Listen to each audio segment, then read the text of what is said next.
kita karena Dia yang telah merela kita sampai saat ini. Saya akan semoga bangkit berdiri. Haleluya Yesus. Terima kasih Tuhan buat pagi ini Tuhan, buat setiap kasih dan anugerah-Mu Tuhan. Kami ada hanya karena kasih-Mu Tuhan. Kami ada hanya karena kebaikan-Mu Tuhan dalam hidup kami. Terima kasih Roh Kudus, terima kasih Bapa Yesus. Haleluya. Haleluya Tuhan. Haleluya Yesus.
ibadah yang kedua ini. Terima kasih Engkau mau hadir di tengah-tengah kami. Terima kasih Engkau akan menyatakan kemuliaan-Mu, Engkau akan menyatakan hadirat-Mu di tengah-tengah kami. Engkau akan memberkati kami lewat ibadah yang hari Minggu ini kami lakukan. Engkau akan menjamah kami, Engkau akan menyembuhkan kami, Engkau akan memulihkan kami. Engkau akan menyatakan pribadi-Mu, hati-Mu kepada kami. Kami mau menyenangkan hati-Mu. Kami mau memuliakan Engkau dan terus menerus semua ibadah ini tentang Engkau. Fokus kami hanya satu, untuk Tuhan disenangkan dalam ibadah. Berkat-Mu turun di atas kami, di atas hamba-hamba-Mu, urapan-Mu juga nyata. Terpujilah Engkau Bapa. Hamba serahkan ibadah ini dari awal sampai akhir dalam tangan. Di dalam nama Yesus kami berdoa dan mengucap syukur. Haleluya. Amin. Amin. Kita berdiri, kita akan memuji Dia. Ya Allah yang sanggup menyatakan segala perkara.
pada kembali bersama-sama berkumpul di dalam pengurapan daripada Roh Kudus. Untuk kami dengan penuh sukacita kembali berkumpul memuji, membesarkan nama Tuhan, dan mempersiapkan hati kami sepenuhnya untuk kebenaran firman-Mu. Hamba berdoa agar pengurapan Roh Kudus turun ke atas kami, membukakan pengertian, pikiran dan hati kami, sehingga kami dapat mengerti apakah yang Kau inginkan kami kerjakan dan lakukan di dalam hidup kami. Hamba menyerahkan seluruh pemberitaan firman Tuhan ke dalam tangan-Mu, ke dalam pengurapan daripada Roh Kudus. Hamba menyerahkannya di bawah otoritas daripada Kristus, dan dialah hamba merubuhkan setiap benteng yang dibangun oleh keangkuhan hidup manusia dan menaklukkannya kepada Kristus, menyucikan dan menguduskan hati dan pikiran kami semua, sehingga kami siap untuk mendengarkan kebenaran firman Tuhan. Hamba menyerahkan lidah, bibir, pikiran dan hati hamba, sehingga apa yang hamba sampaikan akan merupakan isi hati daripada Tuhan. Kami menyerahkan sepenuhnya waktu ini ke dalam tangan-Mu, Roh Kudus. Kau yang akan bekerja, menjamah kami, menolong kami untuk mengerti dan memahami betapa Tuhan Yesus kami adalah Tuhan yang dahsyat dan luar biasa. Terima kasih Bapa di dalam surga. Kami menyerahkan seluruh waktu ke dalam tangan-Mu. Di dalam nama Tuhan Yesus kami berdoa. Amin. Silakan duduk Bapak Ibu Saudara. Tidak terasa waktu terus berjalan. Kita hampir ini di minggu yang ketiga di bulan November ya, hampir mengakhiri tahun 2020 ini. Waktu saya mulai masuk di di bulan November ini, saya mulai berpikir betapa tahun 2020 ini banyak orang mengatakan betul-betul kita tidak merasakan itu berlalu, ataupun sekalipun berlalu kita betul-betul dalam kondisi yang tidak menentu. Mungkin kalau Bapak Ibu Saudara mengikuti masa-masa PSBB 2 minggu, 1 bulan bekerja dari rumah, anak-anak sampai saat ini masih sekolah dari rumah, yang kuliah juga masih kuliah dari rumah, semua dari rumah tanpa dapat mengerjakan dan melakukan apa-apa. Dan kadang kita merasa bahwa loh, tiba-tiba udah di akhir tahun 2020 ini.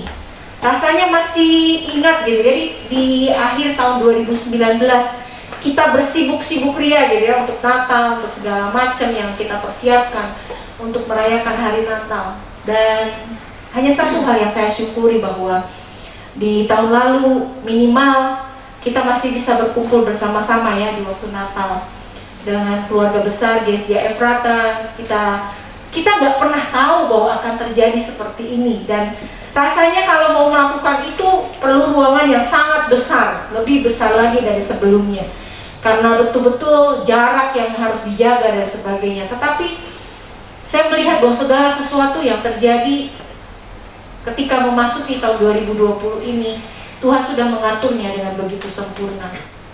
Pada beberapa orang, saya kepada guru sekolah minggu waktu kami mulai rapat, saya katakan yang penting kita sudah melakukan yang terbaik.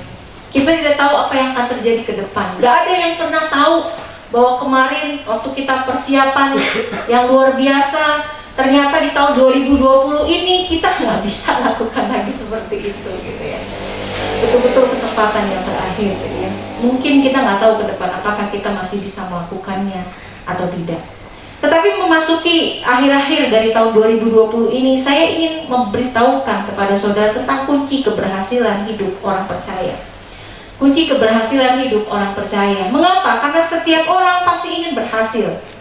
Setiap orang ingin sukses.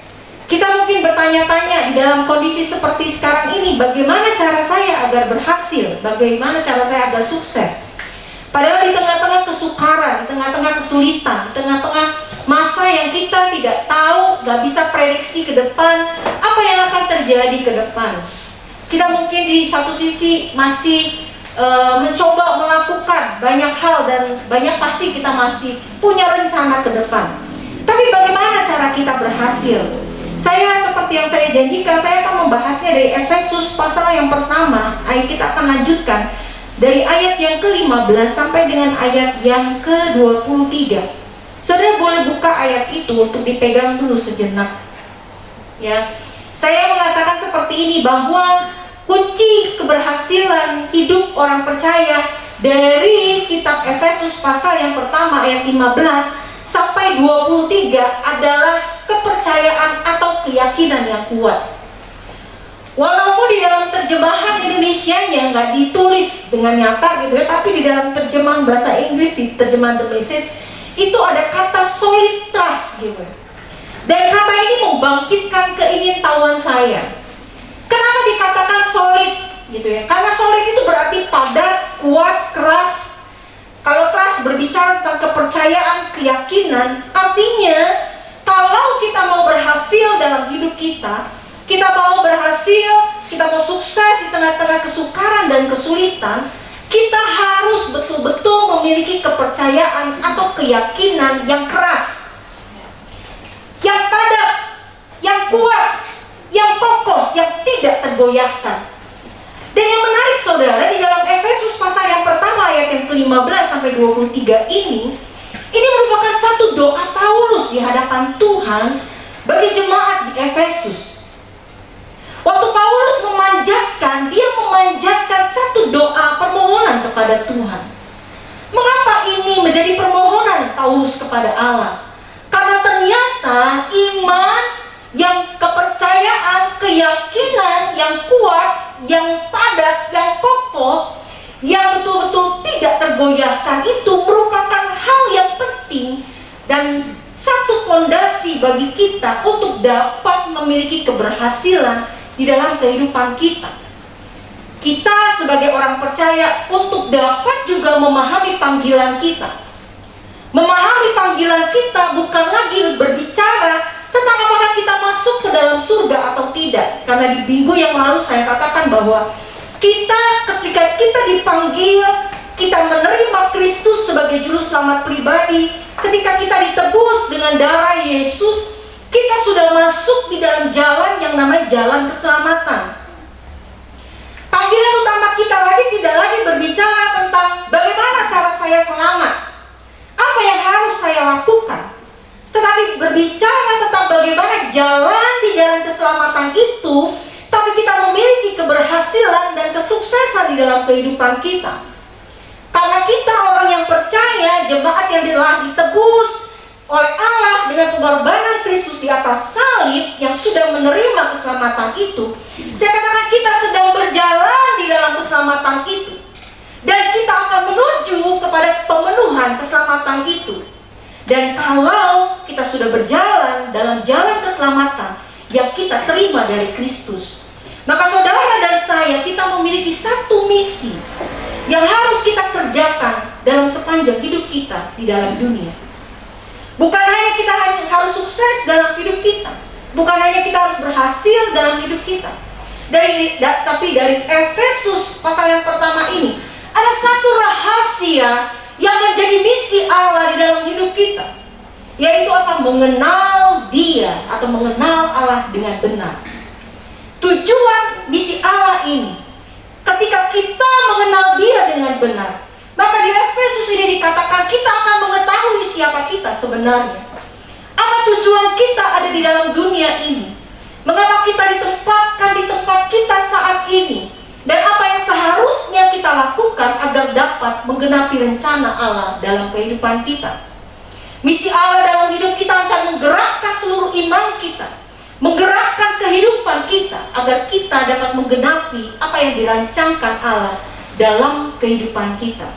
Saudara, mungkin kita perlu bertanya-tanya, mengapa banyak orang di dalam dunia ini fokus kepada keberhasilan, kepada kesuksesan? Saya katakan fokus manusia kepada keberhasilan, kepada kesuksesan itu terjadi sejak manusia jatuh ke dalam dosa.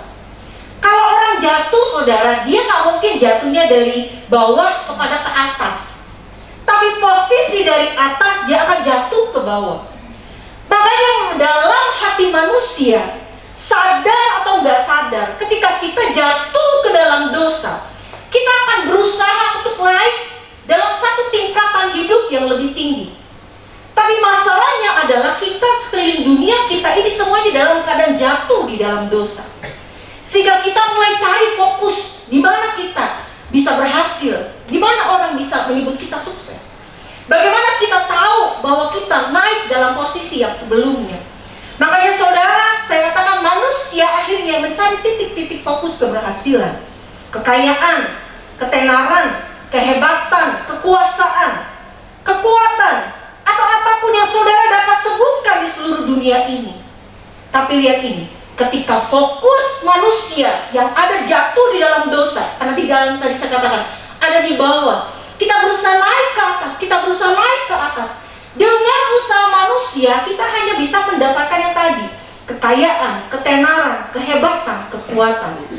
Tetapi saudara harus tahu, di dalam rahasia Efesus ini, saudara sebetulnya hanya satu yang harus dilakukan: memandang kepada Dia, kepada Kristus yang ada di atas segala-galanya.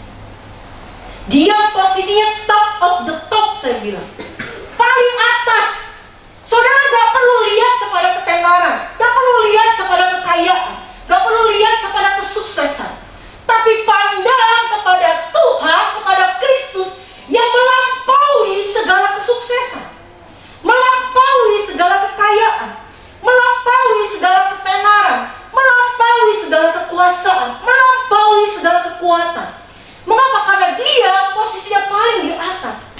Mata kita, fokus kita, seharusnya ketika kita bicara tentang keberhasilan, kesuksesan, posisi yang di atas, mata kita seharusnya tertuju kepada pribadi yang ada di atas semuanya itu. Saya berharap saudara bisa mengerti itu. Itulah sebabnya di dalam Yohanes pasal 17 ayat yang ketiga mengatakan, inilah hidup yang kekal itu, yaitu bahwa mereka mengenal Engkau satu-satunya Allah yang benar, dan mengenal Yesus Kristus yang telah Engkau utus. Ini juga doa yang sama yang dipanjatkan Tuhan Yesus ketika Dia ada di dalam dunia. Kebenaran untuk mengenal Allah seharusnya menjadi fokus utama orang percaya. Saudara dan saya yang telah dipanggil masuk dalam rencana Allah. Yesus jelas mengatakan hidup yang kekal itu bukan hanya masuk dalam persekutuan karena penebusan darah Kristus, bukan hanya menjadi satu anggota dalam satu gereja, bukan hanya hidup berhasil sukses dalam kekayaan, ketenaran, kekuatan, kekuasaan, tetapi mengenal Dia, Allah yang telah memberikan penebusan itu, yang ada di atas segala-galanya. Saudara bayangkan ini, banyak orang merayap untuk mencari kesuksesan. Dia naik satu persatu tangga demi tangga, kekayaan, ketenaran, kekuatan, kekuasaan, terus dia berusaha naik. Tapi saudara tahu, begitu kita menerima Kristus, posisi kita seharusnya ada di atas dari semuanya itu. Itulah sebabnya mata kita harus tertuju kepada yang paling atas, yaitu Kristus.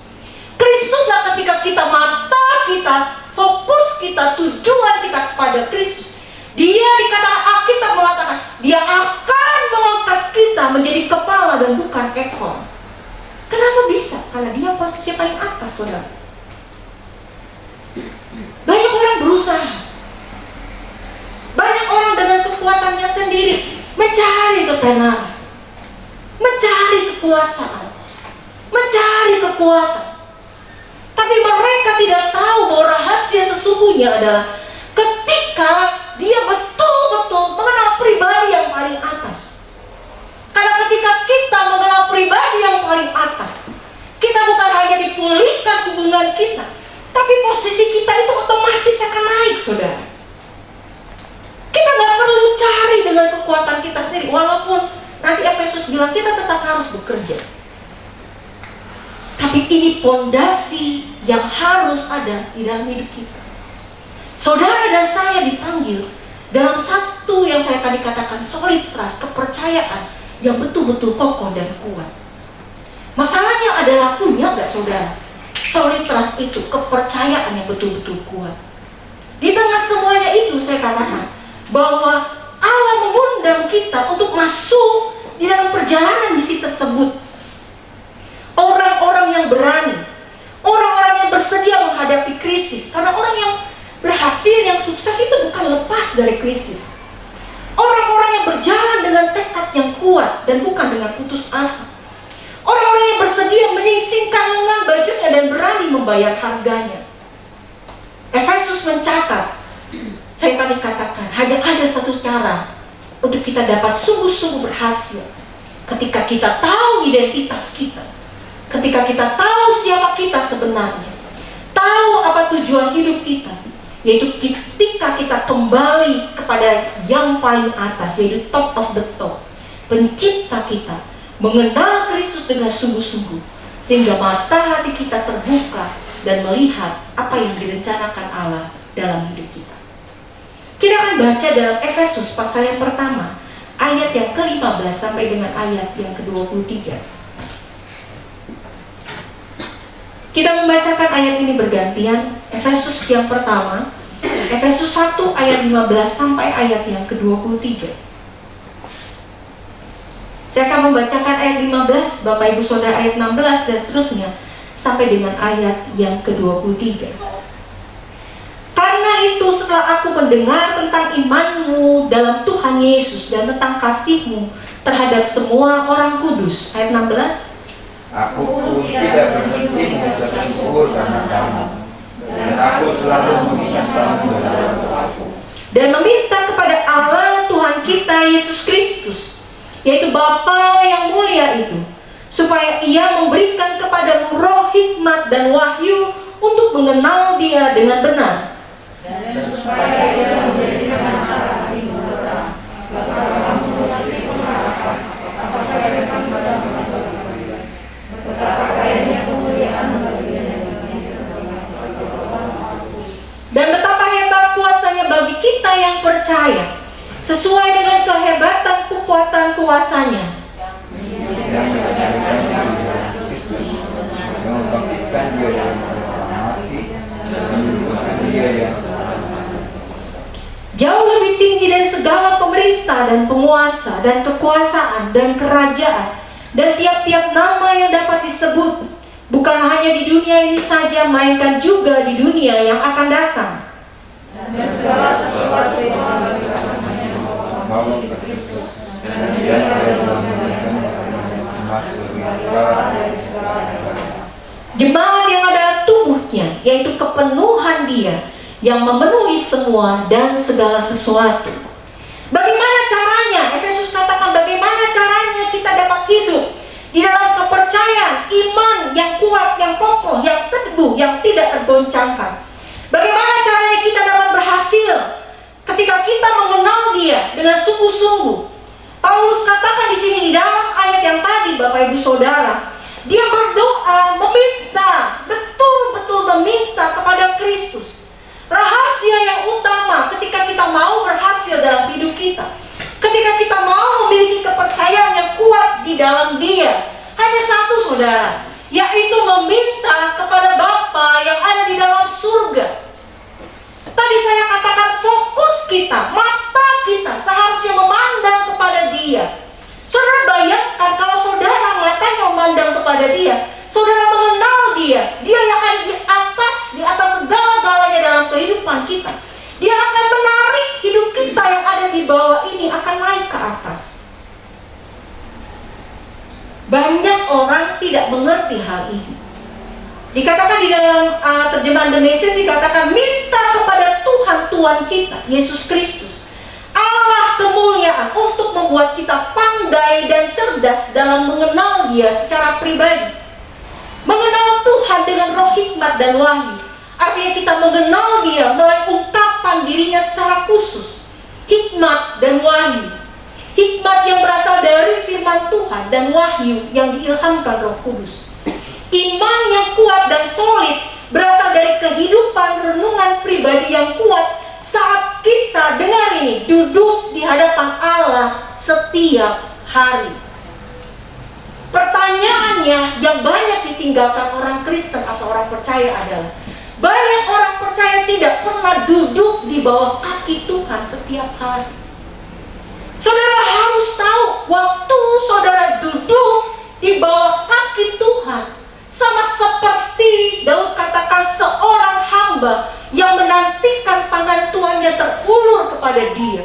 Saudara itu sedang mengambil sebuah kekuatannya Tuhan. Saudara, ayat ini dahsyat banget, betul luar biasa. Saya katakan dulu ya, kehausan untuk duduk di hadapan Allah dinyatakan melalui doa setiap setiap hari? Berdoa nggak kita setiap hari kepada Tuhan? Bicara secara pribadi dengan Allah. Mendengar Allah berbicara kepada kita melalui Alkitab, firman Tuhan. Hal ini saudara nggak bisa lahir begitu saja, nggak bisa saudara. Harus ada komitmen kepada Allah. Harus lahir dari disiplin, membiasakan diri setiap hari untuk menghampiri Allah.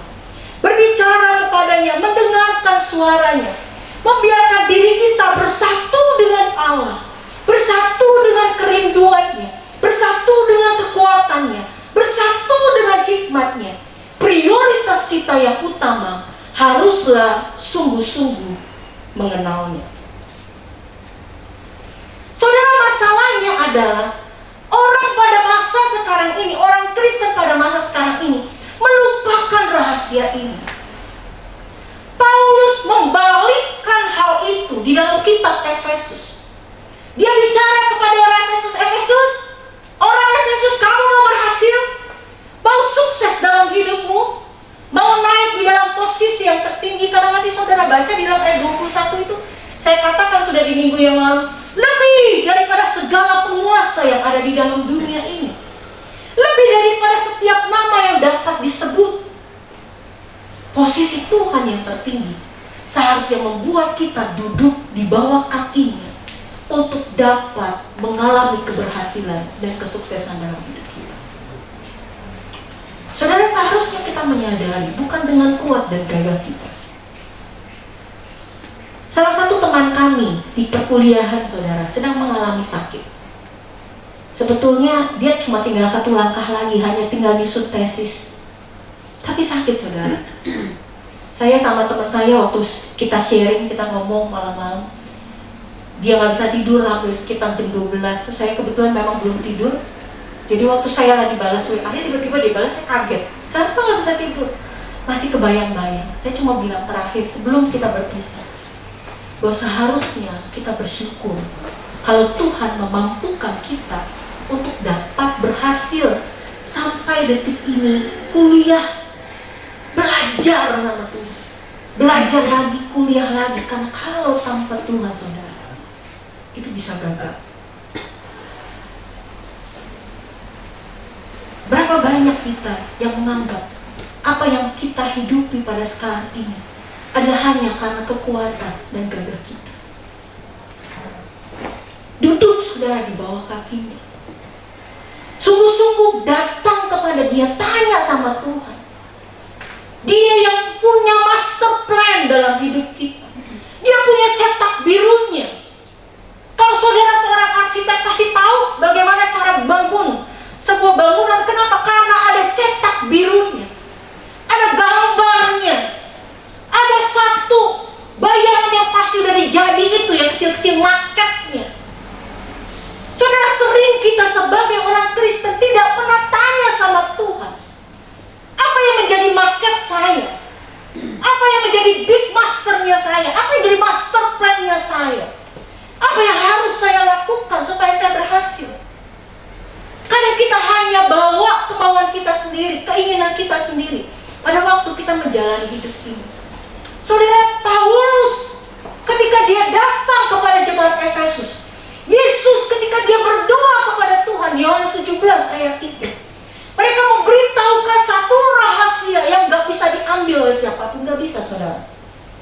Dalam kisah Ayub, waktu Ayub begitu menderita, hanya satu yang gak bisa diambil sama iblis, yaitu apa? Hubungannya dengan Tuhan. Semua diambil, saudara. Hartanya, anaknya, semua pembantu-pembantunya, ternak-ternaknya habis semua.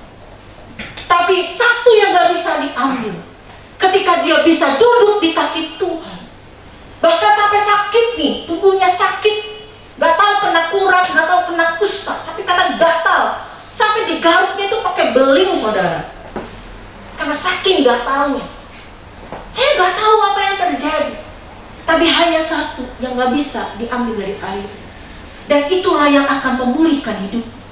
Waktu dia punya hubungan yang dalam dengan Tuhan, waktu dia duduk di kakinya Tuhan, ketika dia mengenal Tuhan secara pribadi, ketika dia haus akan Tuhan, ketika dia bicara kepada Tuhan dan Tuhan bicara kepada dia. Saudara,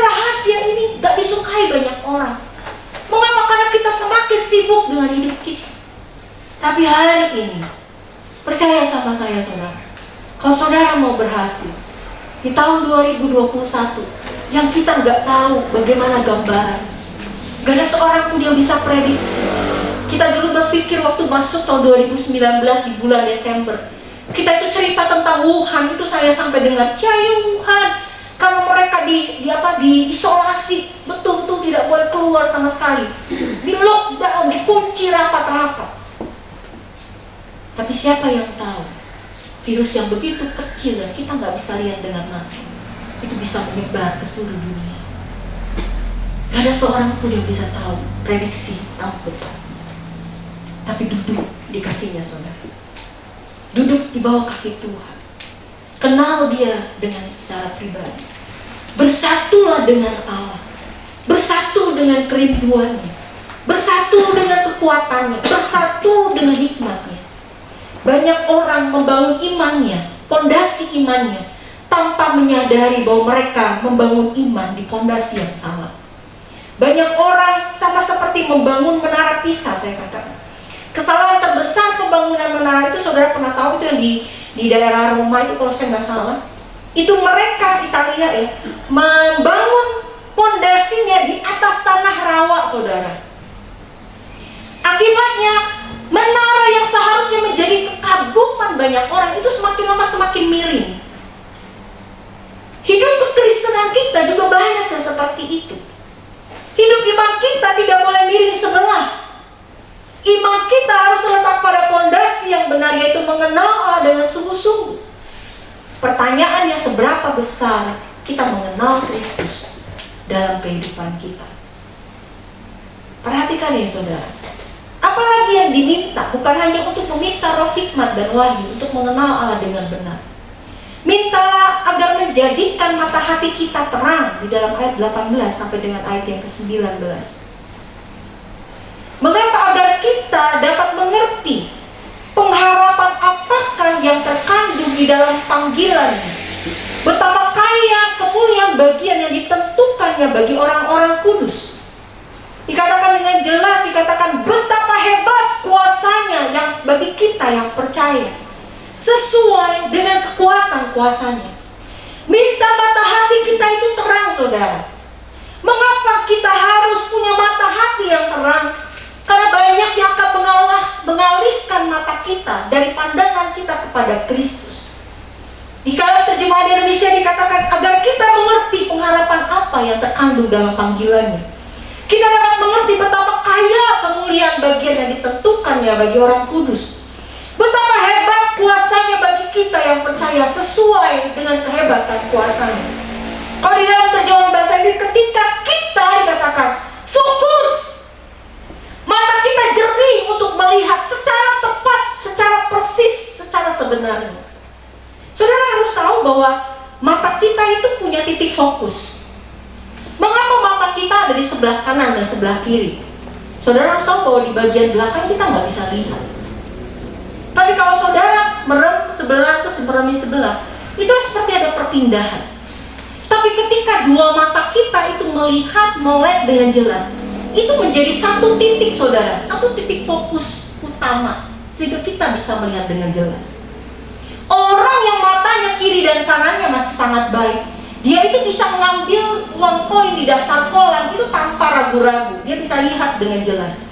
Karena pada titik fokus yang menyatukan dua pandangan. Seharusnya mata kita juga seperti itu, saudara. Tepat, persis dengan apa? Dengan panggilan yang Tuhan berikan di dalam kehidupan kita. Mengapa? Karena dikatakan ini dalam terjemahan bahasa yang saudara, kita dapat memahami betapa luasnya jalan kemuliaan hidup yang Tuhan miliki untuk pengikutnya. Saudara tahu gak betapa luas kemuliaan yang Tuhan sedang sediakan dalam hidupmu? Saudara tahu gak betapa luas apa yang Tuhan telah janjikan dalam hidupmu? Di dalam jalan apa, saudara? Dalam jalan kemuliaan. Luar biasa, saudara. Ini luar biasa sekali. Ketika kita melakukannya, saudara, lihat ini. Ketika kita melakukannya, Tuhan Tuhan itu memberikan kepada kita. Sebetulnya kata ini artinya pemborosan, saudara. Tapi dia memboroskan semua sumber dayanya hanya untuk melimpahi hidup kita dengan kelimpahan. Saya bilang ayat ini, Efesus ini, ayat yang gila. Tuhan mau buang duitnya, kalau saya mau bilang. Tuhan mau buang hidupnya. Tuhan mau buang segala-galanya untuk melimpahi hidupmu dan hidup saya, saudara. Tapi banyak orang Kristen tidak tahu rahasia ini. Paulus seperti penampar orang Efesus. Lihat betapa luasnya jalan kemuliaan yang Tuhan siapkan bagimu. Lihat betapa banyaknya hal yang Tuhan telah berikan.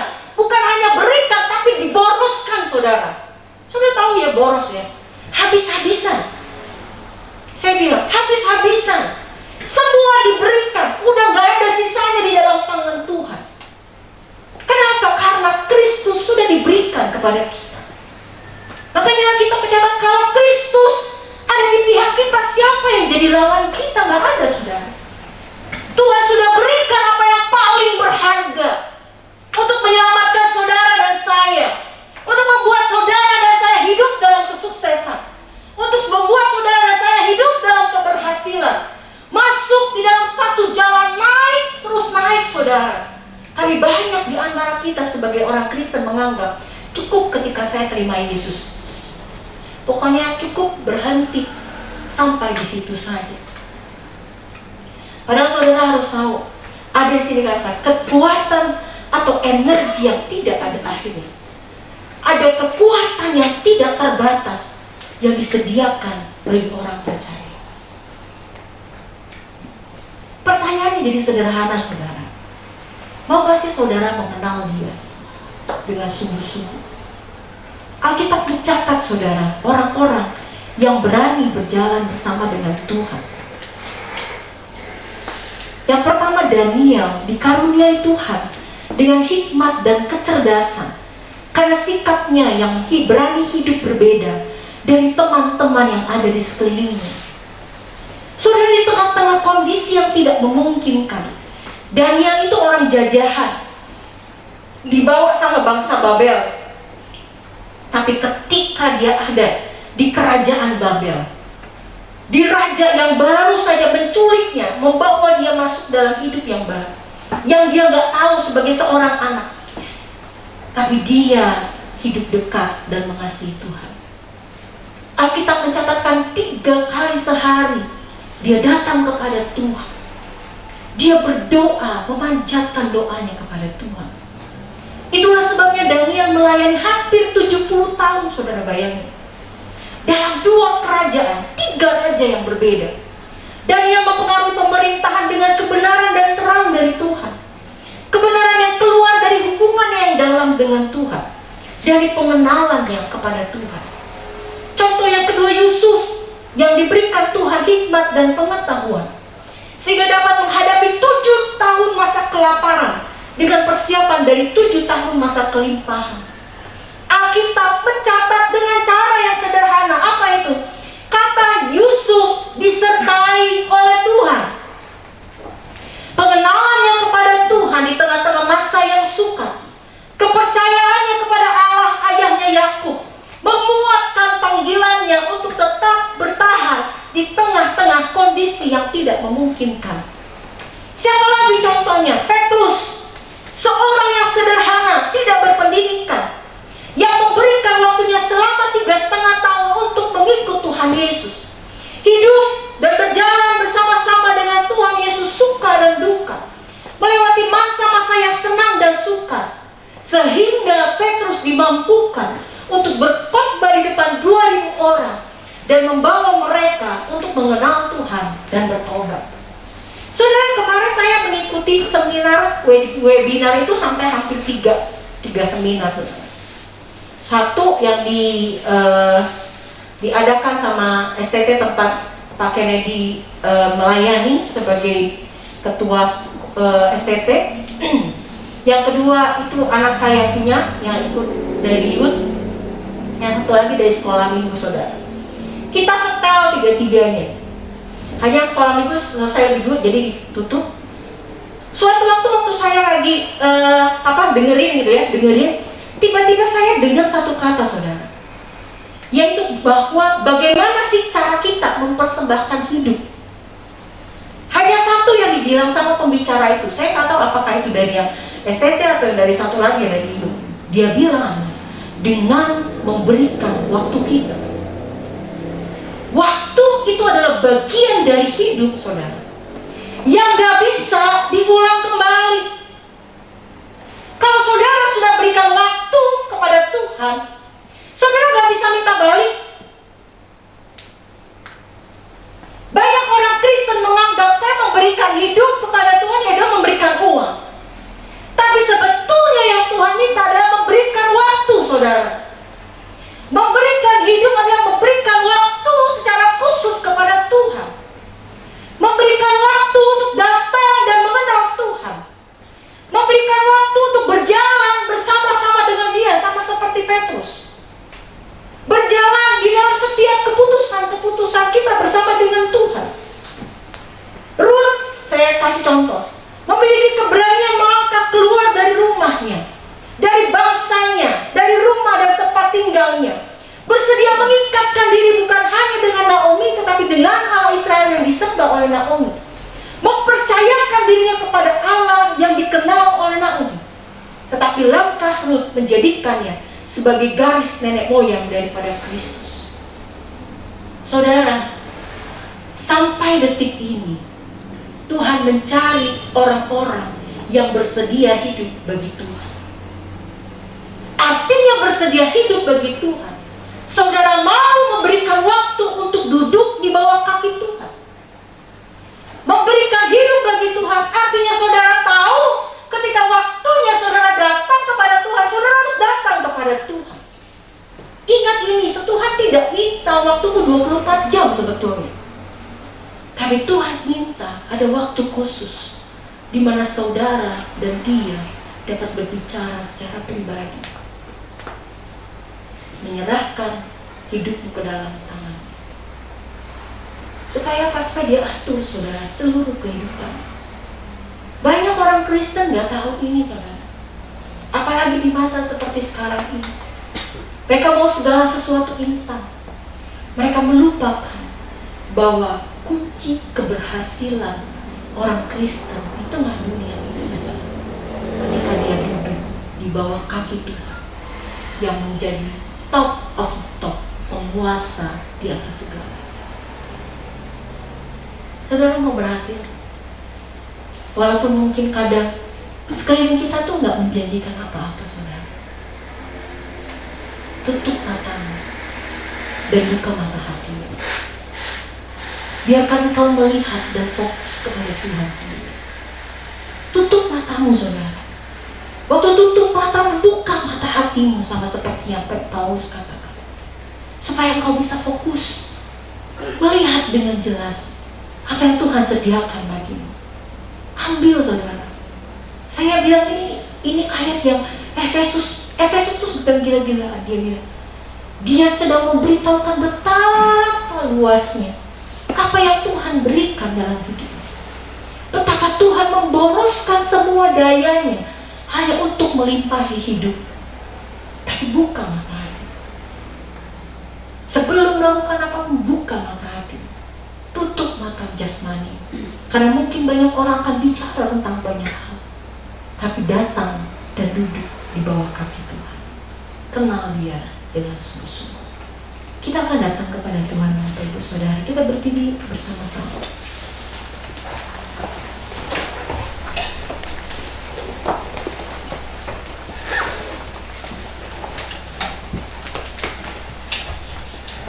Saya mau nyanyi lagu itu tuh.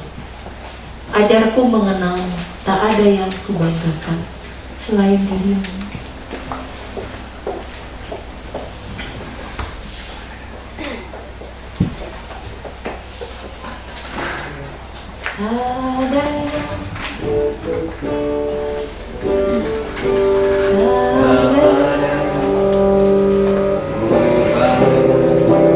Minta saudara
inginkan.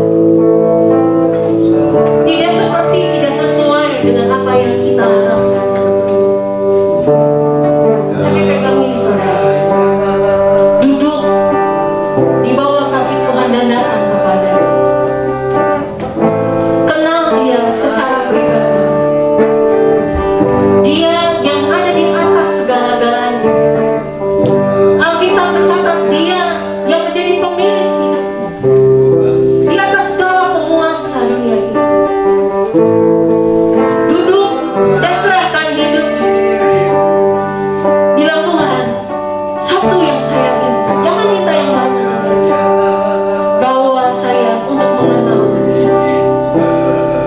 bawa saya untuk melihat kemuliaan yang Kau sediakan bagi saya. Bawa saya untuk melihat luasnya persediaan yang Kau sediakan dalam hidupku. Bawa saya melihat berapa banyak sumber daya Tuhan telah curahkan dalam hidup saya agar saya dapat berhasil dan sukses. Jangan ikuti apa kata orang, saudara. Ikuti apa yang Tuhan bilang di dalam hidupmu. Kalau kau merasakan ini, kau rindu untuk mengenalnya lebih dalam lagi. Atau kau merasa bahwa hidupmu begitu banyak gagal, begitu banyak kesulitan, tidak seperti yang kau inginkan. Hanya satu kunci kesuksesan, datang dan mengenal Dia. Duduk di bawah kaki, raup semua kekuatan yang besar yang sedang Tuhan limpahkan dalam hidupmu, sehingga kau dapat menikmati jalan kemuliaan yang Tuhan sediakan. Ajarku mengenalmu dengan sungguh-sungguh, angkat tanganmu di hadapan. Ajarku mengenalmu. Ajarku mengenalmu. Bawa ini sebagai doa di hadapan Tuhan. Bawa aku lagi mengenalmu.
Saya akan berdoa bagi tangan-tanganmu yang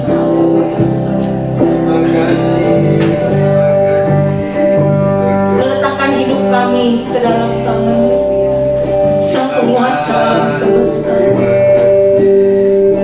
yang memiliki kuasa di atas segala-galanya. You are the top of the top. Terima kasih. Dan hari ini ketika kami meletakkan hidup kami ke dalam tangan-Mu, Bapa, Kau mengenal.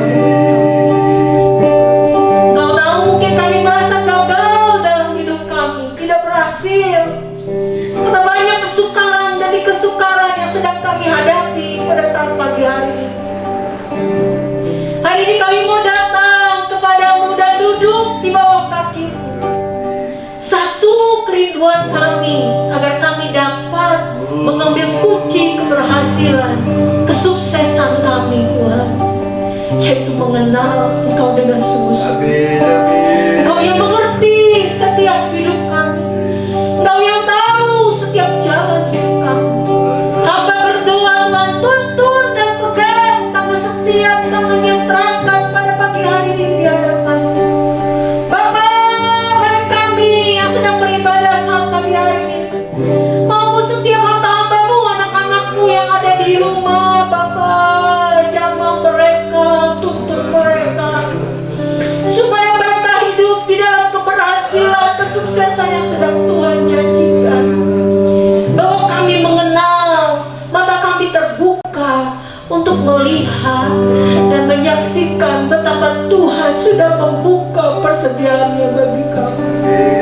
Persediaan yang tidak terbatas, yang telah Kau berikan dengan habis-habisan bagi kami.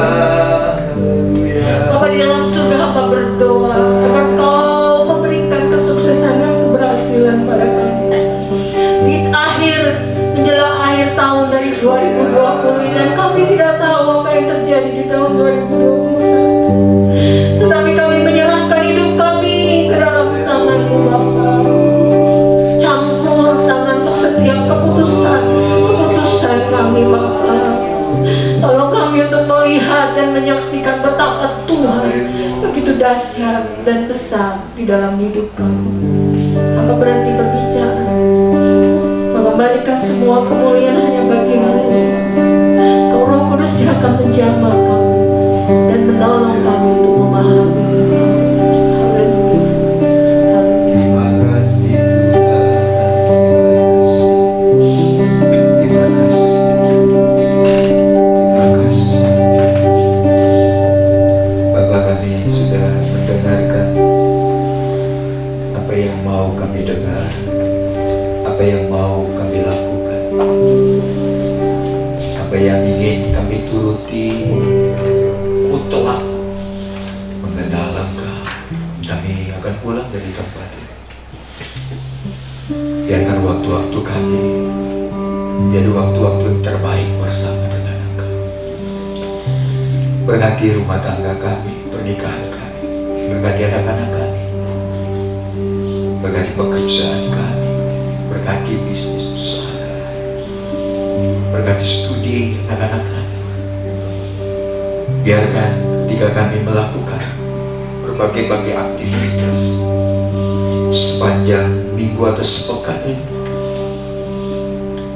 turutlah bersama dengan kami dan turutlah di dalam semua aktivitas kami, berkat-berkat-Mu juga. Terima kasih Bapak. Kami tahu tidak mudah kami berjalan di tengah-tengah situasi seperti sekarang. Serba tidak mungkin, serba asing, ada banyak hal yang asing, ada banyak hal yang baru, ada banyak hal yang tiba-tiba, ada banyak hal yang kami dengar. Tapi kami mau hidup terus seturut dengan firman-Mu pada hari ini. Kami akan memberikan persembahan. Semua persembahan kami taruhkan untuk persembahan, baik persembahan untuk diakonia maupun persembahan kami yang setiap minggu, sebagai ungkapan rasa syukur dan bangga kami memiliki Engkau. Makasih Bapak, kami akan pulang, tapi tangan-Mu akan tetap bersama-sama menaungi hidup kami. Saudara-saudara yang dikasih Tuhan, arahkan hatimu, tundukkan kepalamu, dan biarkan tangan Tuhan ada di atas hidupmu hari ini sebelum engkau meninggalkan tempat ini. Saudara-saudaraku, pulanglah dengan kekuatan Allah, pulanglah dengan penyertaan Allah, pulanglah dengan berkat-berkat Allah, pulanglah dengan perlindungan dari Allah, pulanglah dengan mujizat-mujizat Allah. Oleh sebab itu hari ini, bawalah berkat dari Allah Bapa kita, kasih sayang dari Yesus Kristus, serta persekutuan dari Roh Kudus akan turun dan menaungi hidupmu. Dan Dia Immanuel itu akan beserta dengan engkau hari ini sampai Maranatha, Tuhan Yesus datang kali yang kedua. Terimalah dan kita sama-sama katakan amin. Tuhan memberkati saudara. Selamat pagi. Shalom. Terima kasih telah mengikuti ibadah online GSJ Efrata. Untuk persembahan umum dan persepuluhan dapat ditransfer melalui rekening BCA dengan nomor rekening 1763 013344 atas nama Gereja Sidang Jemaat Allah.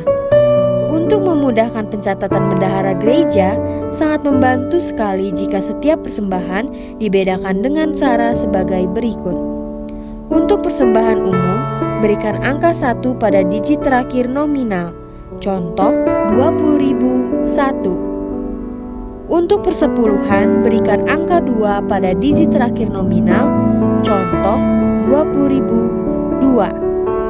Jangan lewatkan ibadah online di channel GSCA Efrata selanjutnya. Dan jangan lupa subscribe dan aktifkan notifikasinya. Selamat bergabung di keluarga GSCA Efrata. Terima kasih sudah beribadah bersama kami. Tuhan Yesus memberkati.